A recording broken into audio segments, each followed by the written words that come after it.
what is AP industrial policy and what have you done in this 56 months?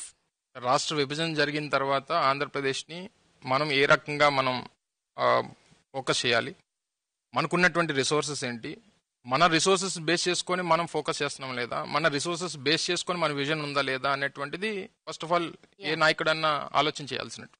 So మనకు లేనటువంటి దాని గురించి మనం ఆలోచించడం కానీ, లేనటువంటి దాన్ని మనం చూపించడం కానీ, లేనటువంటి దాని గురించి మనం ఫ్యాబ్రికేట్ చేసి పబ్లిక్ ని మోసం చేయడం అనేటువంటిది జగన్మోహన్ రెడ్డి గారు సహజంగా ఇష్టం లేనటువంటి ఇష్యూ.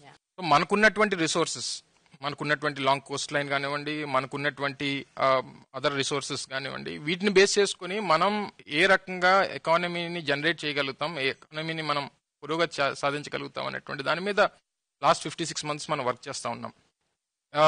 నేను నోటితో చెప్పేటువంటి దానికన్నా జరుగుతున్నటువంటి పారిశ్రామిక ప్రగతి రాష్ట్రంలో ఏ రకంగా ఉన్నది అనేటువంటిది నంబర్స్. ఎందుకంటే ప్రతి దానికి ఇప్పుడు ఎంఎస్ఎంఈ, మీరు అన్నట్టు ఎంఎస్ఎంఈ సంబంధించినటువంటి వారు ఉన్నారు.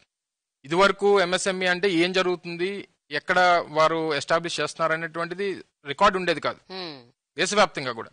తర్వాత వచ్చినటువంటి రిఫార్మ్స్ లో ఉన్నటువంటి ఎస్టాబ్లిష్మెంట్స్, జరుగుతున్నటువంటి ఎంట్రీస్ ఇవన్నీ చూసిన తర్వాత ఏ స్థాయిలో ఎంఎస్ఎంఈస్ ని మనం ఒక రేంజ్ కి తీసుకురాగలిగాం అనేటువంటిది కూడా నంబర్సే మాట్లాడుతున్నాం.